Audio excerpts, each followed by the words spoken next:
Hello and good morning everyone. আপোনালোক নিশ্চয় ভালে আছে আৰু ময়ো ভালে আছো। আজি মোৰ কাৰণে বৰ ভাল দিন। আজি মোৰ মাৰ জন্মদিন আৰু লগতে সৰস্বতী পূজা। মোৰ মা হেনো সৰস্বতী পূজাৰ দিনাখনে জন্ম হৈছিল। সেইকাৰণে ডেট হিচাপে নহয়, সেই পূজাৰ দিনটোতে আমি মাৰ জন্মদিন বুলি জানো। আৰু দেউতাই ৰাতিপুৱাই উঠি হালধি শুকাইছিলে। এইফালে দেখিলো ধুনীয়াকৈ প্ৰসাদখিনিও ফুলি আহিছে, অকল ধুই মেলি দিলেই হ'ব। আৰু মা ভিতৰত ৰেডি হৈ আছে। মনে মনে এইফালে মই কেক ৰেডি কৰিছিলোঁ। কেক লৈ গৈছিলোঁ।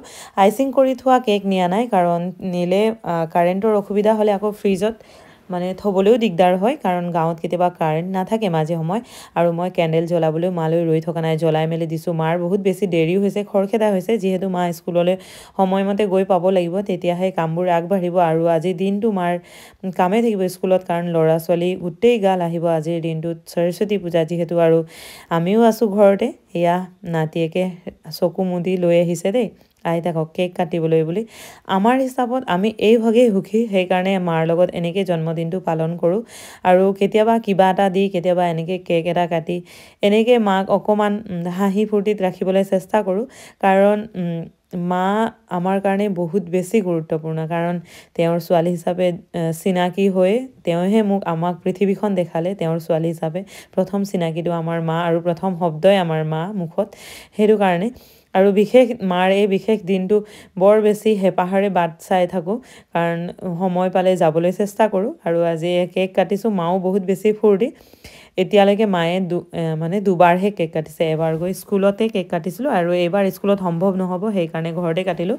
আৰু ভাইটিও নাই, এইফালে বোৱাৰীও নাই, বোৱাৰী মাৰ ঘৰলৈ গৈছে। আমিকেইটাই মিলি কেক কাটিলোঁ, আৰু মায়ে এইফালে পোৱালীকেইটাকো খোৱালে। তাৰপিছত এয়া মাৰ এইটো সৰু পুতেক দেই, পিছত কেতিয়াবা ভালকৈ চিনাকি কৰি নিম। এয়া দেউতাও খঙে বিহে আহি কেক খাইছে দেই। কাম কৰি আছিলে, মাতি দিলোঁ যে, দেউতাই কামৰ মাজত মাতিলে বৰ বেয়া পায়।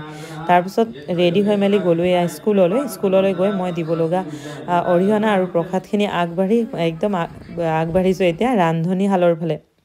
গৈ দেখিছোঁ বৌহঁতে পূৰা কামত লাগি আছে। কোনোবাই চব্জি কাটিছে আৰু পায়স বহাবলৈ লৈছিলে গাখীৰখিনি, সেইকাৰণে ময়ো গৈ বৌহঁতৰ লগত লাগিলোঁ। বনালোঁ দেই, 2 চচপেন পায়স বনালোঁ। আৰু চব্জিখিনিতো অকণমান দেৰি লাগিলোঁ। পুৰি চব্জি বনোৱা নাছিলে মাহঁতৰ স্কুলত এইবাৰ, অকল পায়স আৰু চব্জি বনাইছিলে আৰু প্ৰসাদ। আৰু এইখন স্কুলতে পঢ়ি ডাঙৰ হৈছোঁ, আৰু এইখন স্কুলৰ পৰাই মোৰ আনুষ্ঠানিক শিক্ষা ষ্টাৰ্ট হৈছে। আৰু মই পঢ়ি থাকোঁতে গোটেই চৌহদটো এনেকুৱা নাছিলে। তেতিয়া মই পঢ়ি থাকোঁতে স্কুলখন আছিলে বাঁহৰ, আৰু এতিয়া গোটেই স্কুলখন পকাৰ। দেখি বহুত বেছি ভাল লাগে। ছাৰহঁতকো লগ পালোঁ, কিন্তু চিনাকি হৈ তেনেকৈ ভিডিঅ' কৰি ৰাখিবলৈ বৰ বেছি সময় নাপালোঁৱেই। এইফালে পূজাও প্ৰায় শেষ হৈছেগৈ, আৰু গোটেইখিনিয়ে প্ৰাৰ্থনা কৰি আছে এতিয়া লাষ্টত। সৰস্বতী আৰতি কৰি আছে, আৰু ছোৱালীকেইজনীয়ে বৰ হেঁপাহেৰে চাই আছিলে আমাকো ভিডিঅ'ত উলিয়াব দেই বুলি। সেইকাৰণে তাহাঁতকো অকণমান উলিয়ালোঁ। আৰু ময়ো লাষ্টত শেষত চাকি এগছ জ্বলাই মেলি প্ৰাৰ্থনা ধুনীয়াকৈ কৰি, ল'ৰায়ো জ্বলালে চাকি বাৰু, সেইবোৰ সময় ভিডিঅ' কৰি ৰাখিবলৈও নহ'ল। আৰু বহুত বেছি ল'ৰা ছোৱালী ভিৰো হৈ আছিলে, কাৰণ তাহাঁতক সুবিধাটো আগত দিব লাগে। তাৰপিছতে আমি অৰ্চনা কৰি এনেকৈ গুচি আহিলোঁ, আৰু ডিউটি আছিলে মোৰ যিহেতু। আকৌ লগ পোৱাৰ প্ৰতিশ্ৰুতিৰে নতুন ভিডিঅ'ৰ লগত। মোৰ ভিডিঅ' চাই যদি ভাল পাইছে তেনেহ'লে ছাবস্ক্ৰাইব আৰু ফ'ল' কৰিবলৈ নাপাহৰিব।